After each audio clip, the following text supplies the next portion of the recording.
Nabigo sina Roldan at Jacob sa kanilang planong pagpatay kay Samuel dahil pinigilan sila ni Diego, kaya nainis nito ng gusto si Jacob. Habang si Lolita, naalala naman niya kung paano iniwan ni Leia ang kanyang mag-ama noon dahil sawa na si Leia sa simpleng pamumuhay at hindi hahayaan ni Lolita na guluhin ni Leia ang pamumuhay ng mag-ama at wala na siyang karapatan para kay King. Nagtataka naman si Agnes kung bakit wala si Samuel sa kanyang opisina, kaya nagtanong siya kay Becca kung nasaan si Samuel.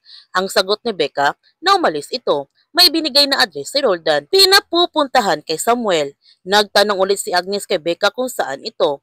Ngunit hindi alam ni Becca kung saan ito dahil hindi naman siya chismosa. Hindi niya ito binasa. Kaya tinawagan na nga ni Agnes si Colonel para ipaalam na nawawala si Samuel. Pinapapunta daw si Samuel ni Roldan sa isang lugar na hindi niya alam kung saan. Gayunpaman, nakapasok na nga sina Ismael sa loob ng system ng grupo nila Roldan at Jacob. Pinagtripan na nga nila ito ng gustong mga tauhan nila upang hindi na ito makapagbiktima pa. Nagsasadatingan na nga mga matataas na opisyal sa bansa upang makisaya sa inihanda ni Diego at party pala si Becca sa grupo nila Roldan. Habang si Samuel, ibinigay na nga niya kina Roldan at Jacob ang iba pang side press upang patunayan sa kanilang kanyang katapatan. Binura pa niya ang video na kanyang ginawa. Ngunit pagkatapos ginawa ni Samuel ang lahat na ito, bigla na lamang siya tinutukan ng baril ni Jacob para patayin siya. Magkakawi pa kaya si Samuel ng buhay sa kanyang pamilya?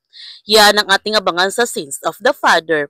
Kung bago ka pa channel ko, don't forget to like, subscribe, and click notification bell para palagi kang updated sa mga videos in upload ko. Thank you for watching and God bless to everyone.